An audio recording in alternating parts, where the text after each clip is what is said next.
आज वर्तमानपत्रामध्ये हद्दवाढी संदर्भात बातमी वाचली की उद्या मुख्यमंत्री साहेब आणि उपमुख्यमंत्री साहेब जर कोल्हापूरमध्ये आले तर हद्दवाढीच्या प्रश्नासंदर्भात त्यांना घेरून त्यांना काळे झेंडे दाखवून त्यांना कोल्हापूर बंद करायचं अशा पद्धतीचं काहीसं वर्तमानपत्रात वाचलं।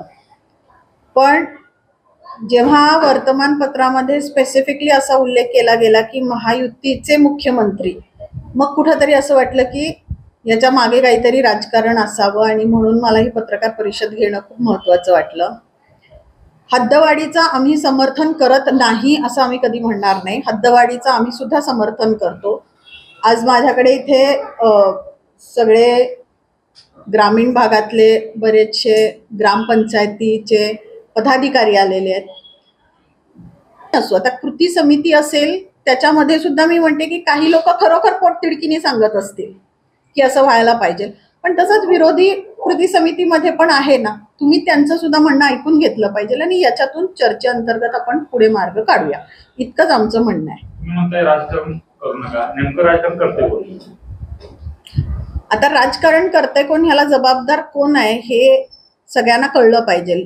माझं तर स्पष्ट मत आहे की हे काळे झेंडे आज मुख्यमंत्र्यांना दाखवायला जी लोक तयार आहेत त्याच्यामध्ये तुमचे कोण आहेत रे जिल्हाध्यक्ष, तर सचिन चव्हाण काँग्रेसचे जिल्हाध्यक्ष आहेत, त्यांनी कधी काळा झेंडा त्यांच्या आमदाराला किंवा दाखवलाय का जाऊन?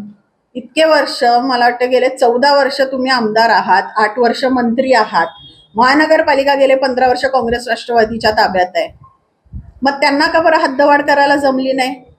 मग जाऊन त्यांनी त्यांच्या नेत्यांच्या समोर काळे झेंडे पहिला दाखवावे, त्यांना पहिला प्रश्न विचारावा, नाहीतर मग दोन्हीकडनं तुम्ही नेत्यांनीच त्यांना उठवून बसवलं असा आमचा आरोप आहे। बंटी पाटलांनी त्यांच्या ग्रामपंचायतीमध्ये त्यांच्या समर्थनात जे सरपंच आहेत किंवा त्यांचे जे सरपंच असतील त्या ग्रामपंचायतींचा ठराव उद्या घ्यावा की आम्ही हद्दवाढीत सामावेश येणार आहे, ते सुद्धा विरोध करतात, त्यांचा ठराव घ्यावा, त्यांच्या सरपंचांचा ठराव घ्यावा, मग पुढे आम्ही बघतो। ओपन चॅलेंज, दक्षिणची माझी काही गावं येणार आहेत त्याच्यामध्ये त्यांची पण काही सरपंच आहेत, त्यांनी ओपन ठराव द्यावा त्याच्याबद्दल की आम्ही सामावून यायला तयार आहे की मी इनिशिएटिव्ह घेते।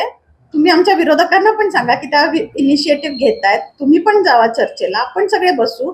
माझं हे बघा, माझं मत हे आहे की जेव्हा कोल्हापूरच्या विकासाबद्दल चर्चा होईल किंवा शहराच्या किंवा ग्रामीण भागात म्हणजे पूर्ण जिल्ह्याच्या जेव्हा आपण विकासाबद्दल बोलतो तेव्हा आपण विरोधक म्हणून न बसता आपण कोल्हापूर मधले एक जबाबदार नागरिक म्हणून चर्चेला बसूयात, एवढंच माझा विनंती आहे की ही सगळी भांडण आणि राजकारण करण्याच्या गोष्टी नाही आहेत।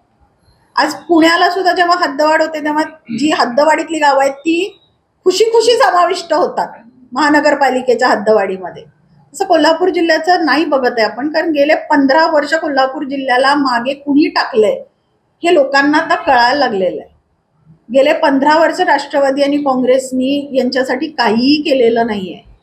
म्हणजे मी शहरात लहानाची मोठी झाली आहे, जसं मी शहर लहानपणी बघते तसं अजून तसंच आहे ते, अजून त्या बेसिक समस्या आपण सोडवलेल्या नाही आहेत आणि आपण हद्दवाढीच्या बोलणी करतोय, कुठेतरी विरोधाभास आहे। हा असंच ना, म्हणजे तसंच आहे। आता हे बघा, आता महायुतीचा भाग असणं गोष्ट वेगळी आणि सत्ता त्यांची असणं गोष्ट वेगळी, आता महानगरपालिकेत नाहीये पण होती ना। वर्ष प्रशासक आहे आपल्याकडे इथे आणि त्यांना सुद्धा पैसे खर्च निधी खर्च करायला मर्यादा येत असतात।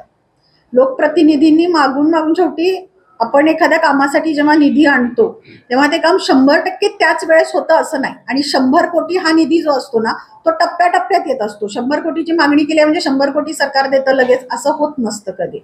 आणि म्हणून मी म्हटलं ना की जेव्हा आपल्याकडे निधी येतो तेव्हा त्याचा विनियोग आपण कसा करतो, कसा लावतो, कुठे लावतो, कुठले प्रायोरिटीने क्वेश्चन्स घेतो किंवा समस्या सोडवायला घेतो नागरिकांच्या, हे सुद्धा खूप महत्त्वाचं असतं। अशाच ताज्या अपडेटसाठी महासत्ता न्यूजला सबस्क्राईब करा।